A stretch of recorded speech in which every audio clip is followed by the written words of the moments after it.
This is WGRG 100.5 FM, where we meet the absolute minimum FCC broadcasting standards. It's time to hang on and brace yourself for a community radio program that's frankly indescribable. Let's talk Geneseo. Two guys with nothing better to do on a Friday morning but to talk about our community. Geneseo City Administrator Brandon Meglin and City Alderman Keith Kennett. And yet nobody, and I mean nobody, puts the blah in blah, blah, blah like these guys do. Well, Brandon, good morning, buddy. How are you? Happy 2024. Yeah, we have a new intro. We have a new intro. We have quite a few new things here in the studio, and I'm happy to report that at least this microphone is working. And yours is working. We're going to find out shortly if Wyatt's microphone is working. But did some updating over the holiday break. Yep. And so you'll probably we have like a new jingle there, a little intro, new hourly IDs, new quieter microphone arms. Nice. Yeah, so, Yeah, it sounds very professional. Well, it kind of a little scary because we keep that bar low on professionalism. Right. So it may increase our listener base from 5 to 10 now. Well, now we have my family. And maybe we'll pick up another family. You never know. Yep. You know, the folks at Ham and Henry are probably listening today because we're going to have Wyatt on here in a little bit to talk about things going on at the hospital. They're probably all gathered in the cafeteria, listening to this. Maybe not. I don't know on that. But anyway, on a serious note, though, if you haven't been outside, you're fortunate because we have had quite a bit of snow out there. The city's doing a good job on the main thoroughfares, Chicago, and that stuff. However, yes, the obvious thing is if you don't need to be out going anywhere, just stay huddled around your radio, or hopefully you're not in a ditch somewhere listening to this on your car radio, waiting for a tow truck. Yeah. But you don't want to be that guy. Just kind of avoid driving if you don't need to. Yep, they did a terrific job. Chad Van Duestein, Jason Brandow, and the Public Works crew. Everybody did a great job with the storm earlier this week. Heard a lot of compliments. Got things cleared out quickly. This morning is a different challenge with these blizzard-like conditions. We're in a little bit of a lull right now, but it's going to pick back up. So. Yeah, actually, if you haven't been out, and I'm judging 99% of you haven't been, it's really kind of more of a misty rain, at this point, so that might help with the accumulation. But anyway, we'll talk more kind of stuff, snow-related and stuff, after, though, we have our, and this, officially, this would be Guest of the Year, is what I would say for coming out and braving the elements to be here. And Brandon, I'll just kind of let you steer the ship from here. Yeah, as Wyatt and I were both pulling in, I usually park out front of the high school by the main doors here. For those who don't know, this radio studio is inside of the Geneseo High School. And myself and Wyatt and I think a couple of other cars were doing some laps out there in front because all the lots haven't been done here at the school. So, I want to thank Wyatt Breezer. Am I saying that correctly? We just met. Breezer, yes. Breezer, okay. Yep. Good job, Brandon. For being here today. Wyatt is the VP of Operations at Ham and Henry Hospital. We had Katie Orwigan a few months ago, kind of starting these trending topics where, quarterly, the hospital, the Park District, some other folks we want to have in, at least on a quarterly basis, to give updates of things going on at some of the other big institutions in Geneseo. And so Wyatt is here today to talk about all things Ham and Henry, give some updates on things going on. Wyatt, I usually like to start when we have somebody in for the first time, put you on the spot a little bit and kind of just give your background. We're just meeting you for the first time too. So, what's your history here in Geneseo? What brought you to Ham and Henry, and what's your career looked like there? Sure. Well, first of all, Brandon, Keith, thank you for having me on here. I'm excited to be here, and it's easy to be the person of the, or your interviewee of the year when it's the first one of the year. So I'll hold that for at least a couple weeks. How about that? Well, there you go. And Wyatt, in all credit, we gave him about 28 seconds of preparation. Brandon's kind of running through what we're doing. I'm saying, well, we're starting 28 seconds. You know what? This is perfect because I'm great at winging stuff. That's if you ask my wife, that's what I do. So well, you're in the right place. But anyway, right. Continue on. Yeah. So my name's Wyatt Breezer. I grew up in this area. Actually lived in Atkinson for the majority of my life, and went to Geneseo High School. Graduated from here in 2005. This is amazing. This room is really neat. I'm glad that this is over here at the hospital or at the high school. I think that's fantastic. So, over at the hospital right now, I'm the VP of operations, but I started as a rehab tech as I was going through college. So hoping to get patients into their spots wherever they're starting their therapies at, and making sure that the room was clean and that the therapists were all taken care of. Did that through school, and then graduated from Washington University down in St. Louis and became a physical therapist up here. Started that in 2012 and did that for a couple of years, and then a manager position in the long-term care, Hammond Henry's Long-Term Care Living Center came available, and my boss, Julie Thiel, said, would you have any interest? She knew that I was pursuing my MBA at St. Ambrose, and gave me an opportunity, and I jumped at it, and it was the best decision I ever made. I got to work with some amazing people in one of the premier long-term cares in the nation, and had a great time, learned a ton, and got outside of my comfort zone. It was just a smart decision for me to do, and thankfully I had people like Nicole Kittleson that kept me out of trouble, and great administrators that made sure I was doing a good job. So. And then more recently, I got a chance to jump into a director role, the director of ancillary services. So ancillary services are the supportive services to your physicians. So that would be your imaging, your laboratory, pharmacy, rehab, stuff like that. And so I took that position on and have enjoyed that position. And then even more recently, the VP of operations position was created that tried to marry the ancillary service, the supportive services, with the clinics, making sure that we have good connection between our providers and those ancillary services, that we're building service lines that are supportive to them and good for our community and what they want them to be. And so that's where I sit currently, and I'm fairly new to the role, so that just started in November, and I have so far enjoyed it. I'm drinking out of a fire hose, but like I said, I love winging it, and I do have good people surrounding me. Colton Anderson, our director of clinics, is going to keep me out of trouble, just like Nicole did back in long-term care, and as my managers of all my ancillary services have been doing for me, so I'm fortunate in that way. Nice. Now, when Katie was here last time, we were still in the search for a new CEO. The interim was Dave Shannon. Correct. Is that correct? Mm-hmm. And so you guys have announced a new CEO. Why don't you tell us a little bit about that and a little bit of his background? Yeah. So we are excited to announce Dave Smith is going to be our new CEO. He will be starting on the 15th. So next week we'll get to actually have him in-house and start bugging him and badgering him. So we are excited for that start. I was fortunate enough to be a part of that interview process, which was really interesting, and we put them through a ringer. I mean, they really went through a lot of different panels to assure that they were going to walk in and be able to hit the ground running. Dave is currently up in Lancaster, Wisconsin. He works for Grant Regional as the CEO, so he's got CEO background. He's got a lot of background in HR and in physician relationships and building and recruiting, so we're excited for that function that he will bring to the hospital.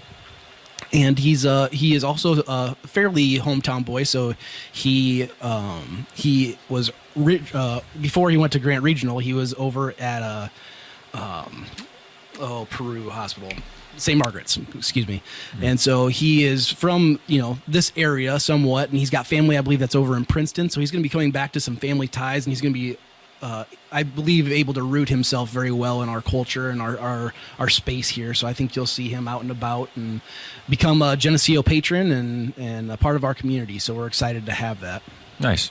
Yeah, so coming from another HR guy, how many candidates do you guys look through? And do you guys use an executive search firm, or how does that work? We did. We used Whipley, and they did a great job. They went out, and I believe they started off with like 100 candidates. I mean, it was a huge net that they cast, and those candidates were all over the place. But they identified all those people that were going to fit what we needed: rural, community-based, critical access.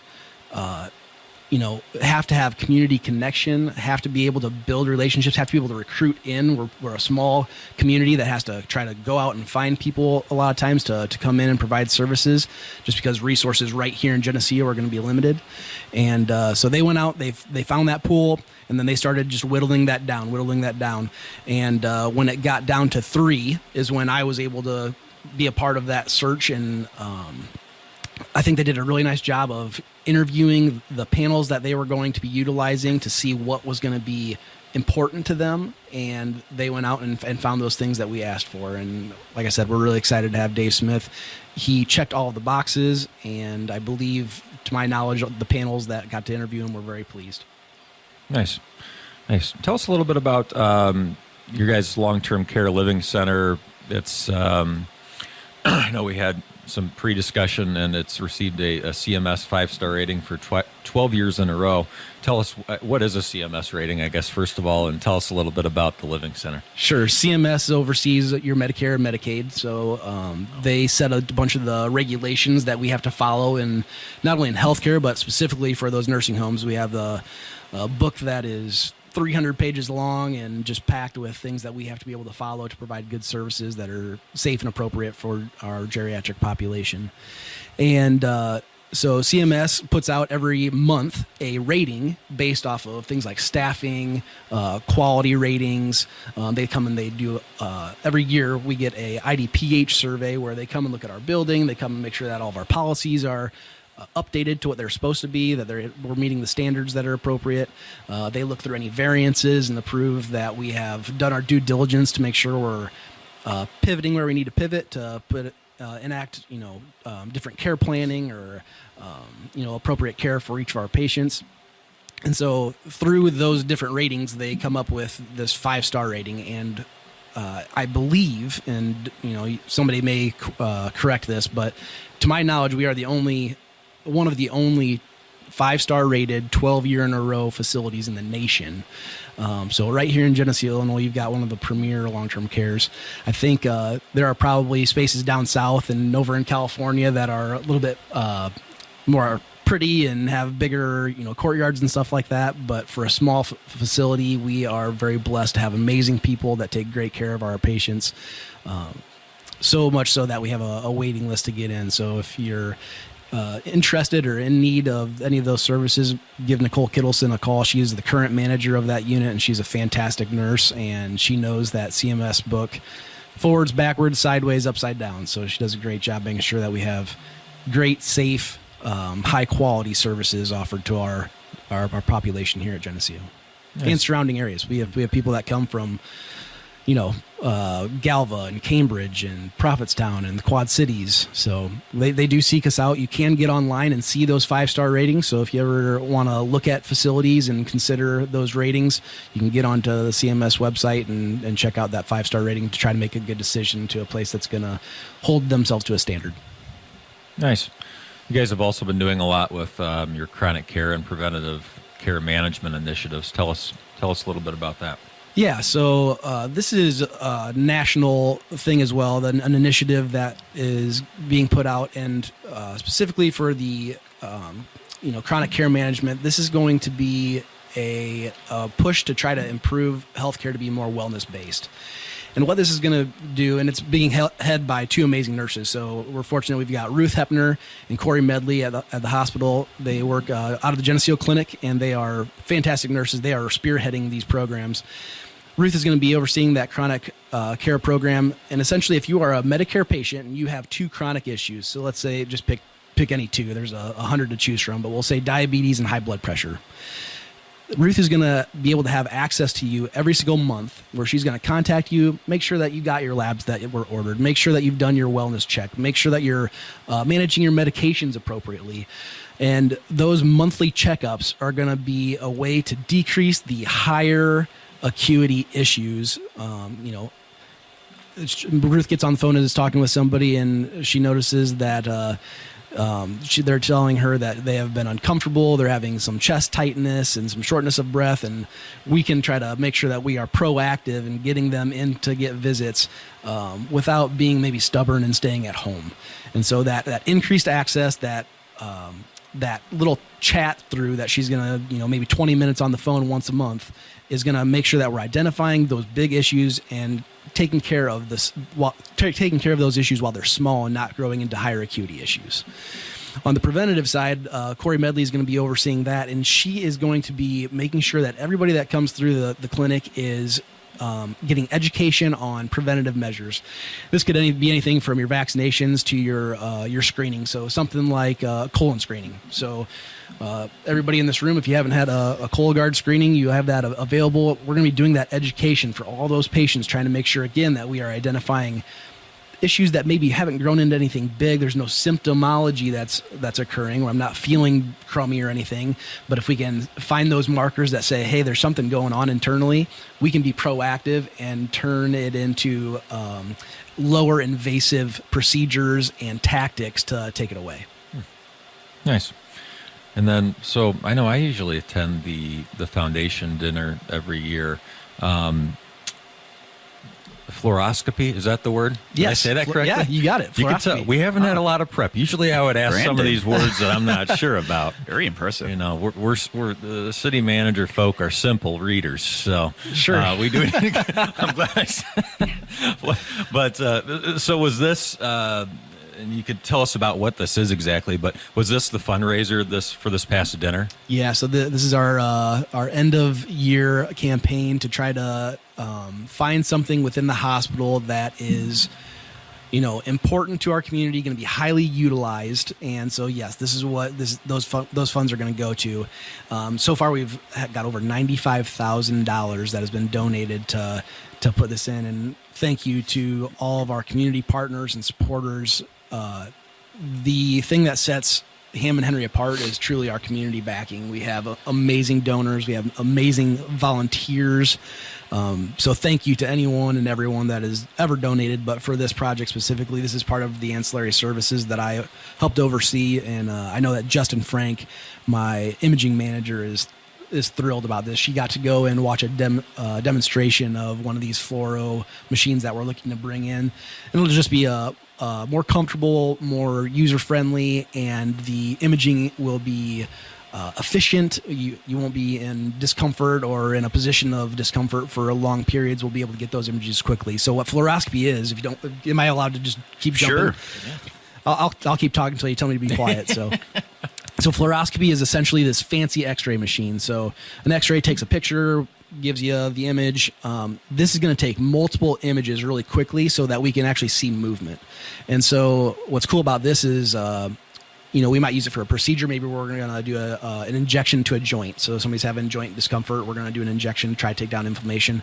We can watch that needle penetrate and make sure that we get it right into the cavity that we really want it to sit in to try to to have the best opportunity to take away that pain. Or on the flip side, we might do something like a swallow study. So somebody maybe that has had a stroke and has had having difficulty swallowing or is aspirating, or maybe we have chronic pneumonias that are occurring and we want to see what's going on. We can watch that swallow. We can watch those muscles as they contract, whatever that they call it, a bolus or a food item. It's a drink item that we use, I believe. And it'll watch those muscles squeeze that bolus down into the stomach. We can see how that function has happened. See if some of that gets stuck up in an area and is getting trapped in the windpipes instead of being able to go all the way down the stomach. So just a great tool to be able to offer to our community. We already have one that is currently being employed. It is just there's not a path forward for it from an IT perspective, so there's no updates available, and it's not as user-friendly and as comfortable for our patients. So this will be a great upgrade, and it'll allow us to build off of that program. Awesome. Yeah. Nice. And then lastly, your women's health program. It's a monthly meeting at the hospital. Yes. This is going to be a funeral planning month. It is. Yeah. We are excited to welcome. It's going to be Brandy Stockton out of Vandermoor Funeral Home, and it's going to be the women's health program that happens at the community center. It's Thursday, January 25th. It's at noon. It is, I believe they fill up pretty quickly. So you actually you'll need to call for a reservation. And that is at 309-944-9122 to make your reservation for Thursday. Please make these by Thursday, January 18th. So Katie has given me some notes here. I'm trying to make sure I say it right so I don't get in trouble. So by Thursday, January 18th, please make your reservation for January 25th's presentation at noon. Again, it's going to be pre-planning for a funeral, so trying to, not something that we all want to talk about, but it's an important thing to try to take some stress off of loved ones as we, want to make sure that our wishes are carried out. So making sure that those loved ones get the information that is necessary, and you have everything that can be planned before that unfortunate time comes. Sure. Well, thanks for running through that with us, Wyatt. And we ask you to stick around here as we, we'll see what else Keith wants to dive in here. Yeah, I would love to. We got a snow shovel for you, so you can shovel out to the car as we try to get out of here. But no, appreciate you coming in this morning, Wyatt. Probably a couple of things of clarification. Sure. Similar name, but no, David Smith. The art gallery is still going to be in place here in Geneseo. It's a different David Smith that's coming in to manage the hospital. And I'm pretty sure everyone figured that out. I think we Googled it. I think there's like 3 or 4 David Smiths in a very small radius here. So hopefully he won't get a bunch of mail that he's not supposed to. And if it doesn't go well, you can say I was the other David Smith. Yeah, there you go. I guess you'll have a scapegoat. Exactly. Yeah. But also Wyatt, and as we were walking in, this is why it's a familiar name, but good old Green Machiner back in the day. Yes. Yep. I graduated Geneseo 2005. Loved my time here. Had great teachers. Had great coaches. Excited. We've got a new coach that's going to be starting here, so we're excited to bring in Coach Furlong. Part of my services oversees sports medicine as well, so we get to be active in your concussion programming and your sideline oversight to make sure that injuries are taken care of and triaged to the right areas. So we're excited to work with Coach Furlong as well. Well, it's really cool to see someone kind of coming back, finishing schooling and everything. Improving the community, and it's all good. But yeah, that's where the name's familiar, because in the headsets for those years when you played, used to having the announcers and stuff call, Wyatt Breezer. Yeah, yep. The name. So it's been a while now. Yeah, I'm 37 now, so it's been a couple of years. But it's fun to be a part of the program still, and to get to follow the kids and be active in the kids' development and stuff. So. Yeah, well, awesome. And then on the hospital in general too, just another one of these Geneseo things too. At a time when many smaller communities are actually struggling to hold on to hospitals, there's a lot of mergers and acquisitions and that sort of thing. It's just good to see that not only is our hospital here and being maintained, but also growing and improving, and just kind of another feather in the cap, if you will, of Geneseo. Not surprised to hear too, whether it's the school districts or the hospital or what have you, there is definitely a positive energy in this community of volunteering spirit, and also the willingness to get involved financially to help out with things. And just think about what our town would be if we didn't have the hospital here.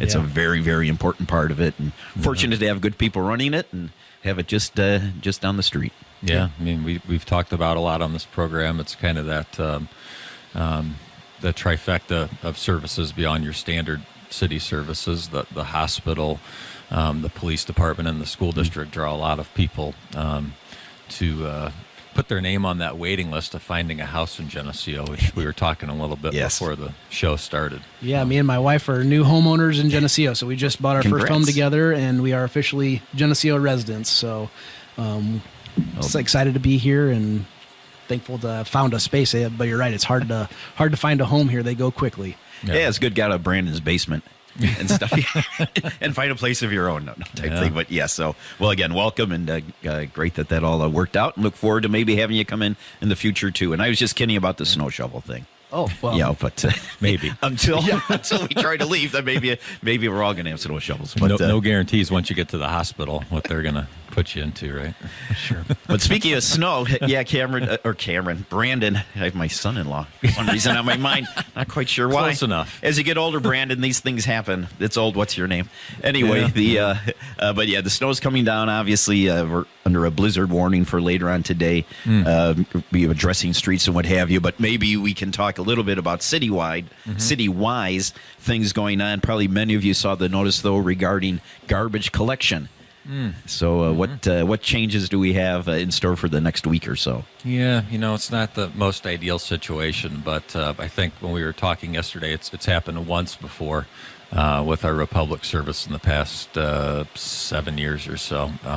Just once, I think, where services got pushed by a week completely. Republic had delayed our pickup services by a day with the first round of storms earlier this week, and then with what's going on today, and then in turn the extreme cold weather, coupled with the fact that it's Martin Luther King Day on Monday.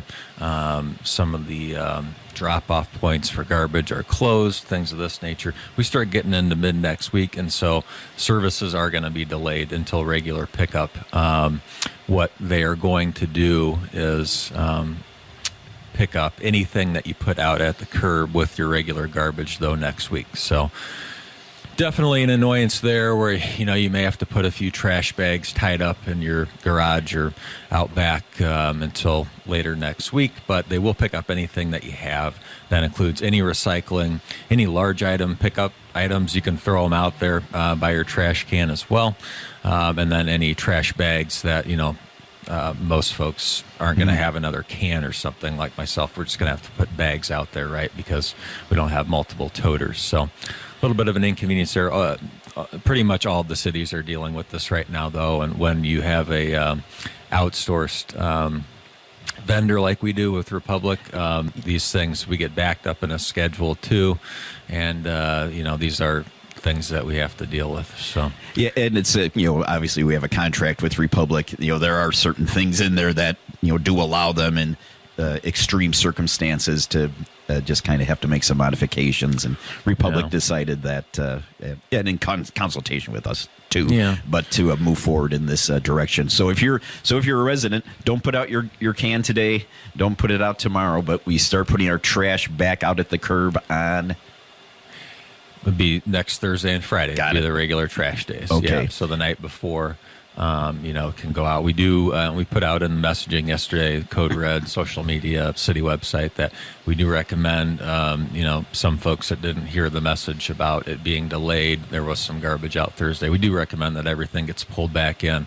The plows started early this morning with the roadways. It is a nice fluffy snow, but we're getting a layer of wet snow, it looks like, coming down right now, or a little bit of rain, and things could get heavier later. So just to avoid your can getting knocked over, and to keep things out of the roadway and them getting buried by snow too. We don't want to roll into spring and find a Republic toter under a pile of snow. And it does sound like that could, if the temperatures are supposed to crash, but literally that could happen. You could get it frozen in a snow pile, and it could be tough to get out. So anyway, keep it safe wherever you have it, but not at the curb. And if there is extra garbage, like Brandon said, just put it in a trash bag and stack it on top of the toter or whatever next week. As part of the collection, they're aware that they'll be doing basically a double pickup next week. So that's the story there. Snow removal. I know the mayor declared a snow emergency. That means keep your car, don't park your cars on the street, but maybe you can go into a little detail of when, when would it be safe to park on the street.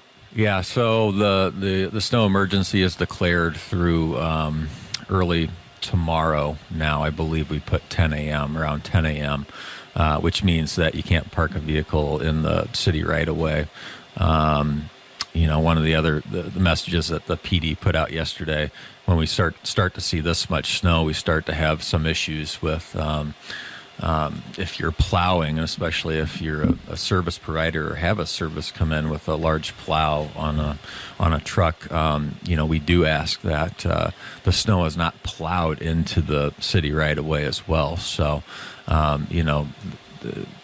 those vendors need to make an effort to push it up onto a property and not leave it out in the street. When we start to see this much snow, it does become more challenging, obviously, the challenge of where do you put all this snow. But we run into a lot more problems, obviously, if folks leave it out in the roadway and in the right-of-way. So we ask that everybody be mindful of that as well as we start to clear more snow off today.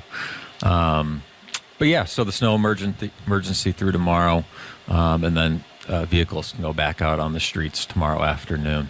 Right now, it looks like that won't be extended from the forecast that we have. All right, and one of the things as an elected official, even though there is no school today, but we do have the automated. It's even louder now. Yeah, Sounds like it. Maybe it might be that the studio's quieter, and we notice it more. And why? Yeah, we just we're a very noisy radio studio here, so Just enjoy the jam. Exactly. Yeah. But on the snow plowing too, as I know all the aldermen and probably Brandon, you've had calls and stuff too. But whenever it is snow removal time, and especially when we start getting into these larger snowfalls and what have you. There is the kind of the universal frustration that can happen is, you've shoveled your driveway, snow blown or what have you, the plow comes by, and then you have a 3-foot mound of stuff now that you need to deal with at the end of the driveway. As a city, we're aware of that. We believe it or not, but we actually take steps to minimize that. I know Chad Van de Woodstein and the street department, what have you, they try to do what they can insofar as just how quickly they're plowing. And, there's little things they can do to kind of help minimize that. But unfortunately, it's a little bit of a nature of the beast type thing. There isn't just too much we can, do about that. There are some things, I guess, that we've talked about in the past. I know this week there was some discussion on it with some residents about what they call a snow gate, and it's a device that can attach to a plow, and then at each driveway you would drop this, and it would minimize some of that. That actually we've looked into that. We have looked into some other items as well. It's one of those things though that there could be a benefit, but then there's also drawbacks and stuff to it too. So we are kind of constantly looking at those things, and we may see if we can even maybe test some of these things at some point in the future. There is conversation about it, I guess, is what we're trying to share. But it is as we come off of one big storm earlier in the week, and now another one. We're aware of that, and but when you are clearing the road and what have you, or you're driving, especially after the plows come by, try to blow that or shovel that or what have you, then up into the parkway or somewhere, and again, not back out into the street.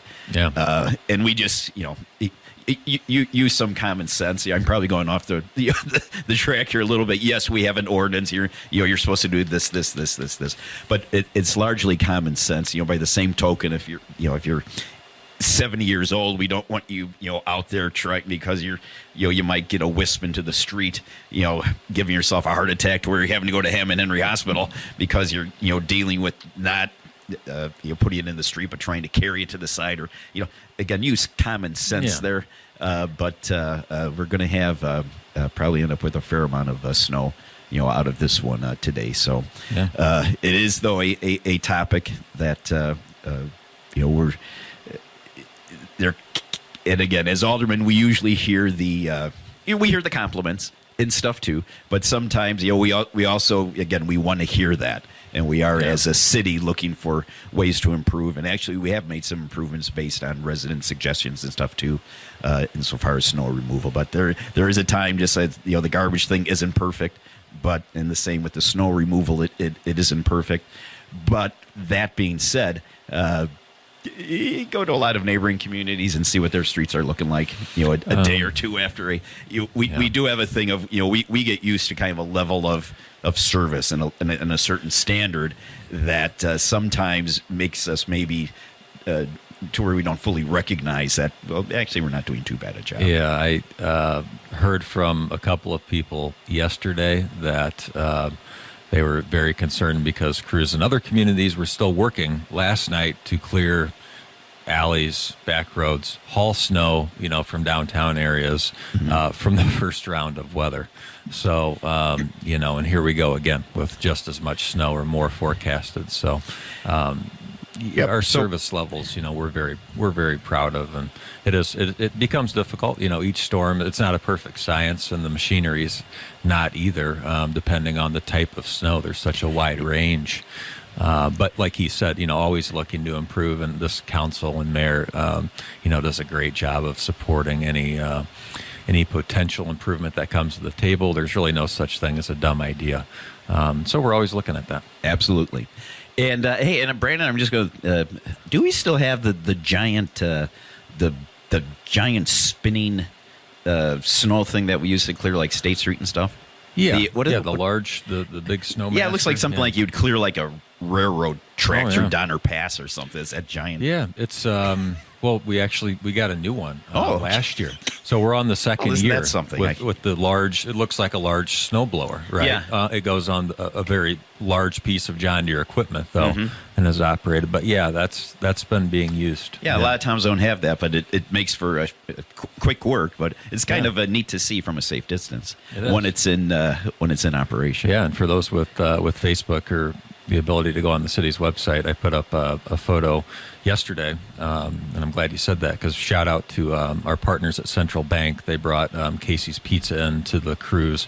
We had a little bit of a break yesterday morning. Everybody was in for a regular shift. They brought by pizza for everybody that helped out and got to check out that equipment. I've got a picture up on our Facebook page of April Davis from Central Bank looking at the piece of equipment that Keith just referenced, and you really get There you go. a size perspective when you see people standing by it. So.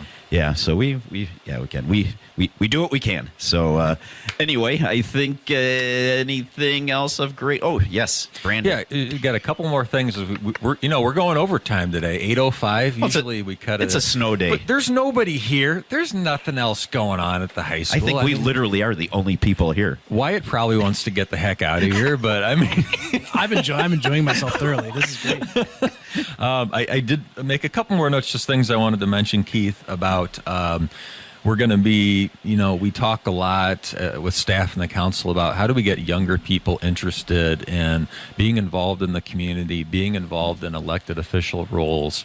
One of the things we're going to do is kind of like an Alderman for a Day program. I want to mention this on this program because if anybody has a high school student or knows of a high school student, probably looking at your older student, junior, senior level, that has an interest in politics or getting involved, or maybe say, one day I want to be on the city council or be the mayor of Geneseo. We're going to do a program where we have them kind of shadow an alderman, get to be part of the prep work of, what goes into a meeting, what goes into these ordinances, these topics for an upcoming meeting, and then be able to go through that prep with them, come in and meet with me, and then attend a city council meeting and be part of that process too. So if anybody knows anybody who would be interested in that, please let Keith, myself, any of the aldermen, Mayor Sean Johnson, anybody know, and we would love to talk to them and pair them up with an alderman. We're shooting to do that on the March 12th city council meeting. So looking for folks for that. Yeah, and good job, Brandon, kind of taking the bull by the horns on this one. But yeah, just as Brandon said, it's a little, just what does an alderman do? What does the mayor do? How, what does staff do? How do they interact? What can we control? What can't we control? And it's we just think would be a good experience, and hopefully you'll see too that. Even though, yes, they are political offices and what have you, but speaking for myself, and I think probably for most everyone else, we'd probably bristle at the thought of thinking of ourselves as politicians. We're just people that live here trying to help make the town a little bit better. Mm-hmm. And, this would be a way to hopefully, share that with the up-and-coming generation and stuff. And so track somebody, not even if you're at the high school, talk to, even anyone in the front office or guidance counselors or what have you. And, we'll either track you down or get a hold of us directly or however we'll try to encourage anything we can do to have you participate. Yep. And then lastly, just wanted to mention that since we were on the air last in December, folks have probably noticed that the scooters at the intersection of Route 6 and Oakwood has open. This is one that we're pretty proud of from Rick Mills, our building inspector, and helps with our economic development initiatives as well. This is a franchise that came to Geneseo via a cold call from a real estate broker saying, we have a client that's interested in coming to Geneseo. do you guys have anything available? We said, come out and we'll take you on a tour of the town and show you what we know is available. And they were looking at properties the next day. And so, we're pretty proud of that and what we're doing to bring businesses and maintain businesses in town. So that's the preface to the ribbon cutting for scooters was supposed to be today, but they've canceled it because of the weather. They're still doing all their specials and stuff that they're advertising, but there's going to be the ribbon cutting got pushed back to January 19th at 11 a.m. The Chamber of Commerce is going to be handling that ribbon cutting out there, and we're excited to welcome them to Geneseo. Yeah, nice addition to the community, and not a big coffee guy, but I stopped through there a few times, get the little 3 mini donuts for $1 type thing with the grandkids.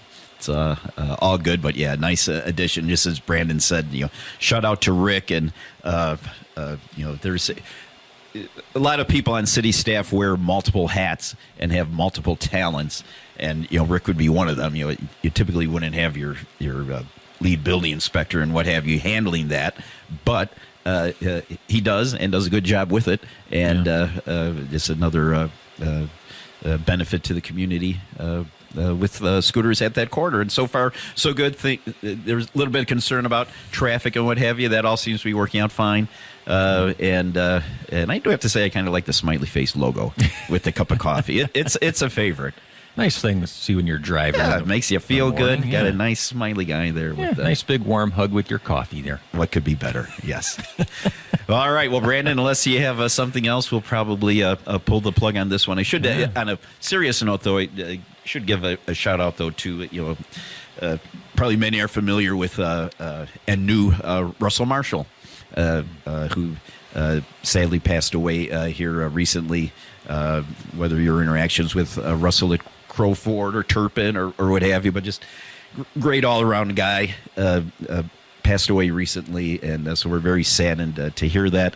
Would like to give our condolences and stuff, of course, to his family and everyone that mourns his loss. But there is a visitation this morning that starts at 10 a.m. at Vandemore Funeral Home, and I think they're having a memorial service today at 1. So not the best day for that, but just I want to give recognition that Russell will be certainly missed. Just a bright spot in the community. Gave a lot back, including serving into an appointed position with the city on the Plan Commission recently too. So, yeah, he'll be missed. All right. Well, with that, we will be back next Friday with our program. And I don't know if you have. Do we have a inkling on who might be on the program, or should it'll be a surprise? There you go. Just like every program is with us. Hold on to your seats. There's always an element of it. All right. Well, we appreciate you tuning in and listening this morning. Wyatt, again, thank you very much for coming in and taking the time. And you're listening to WGRG 100.5 FM in Geneseo. Have a great weekend.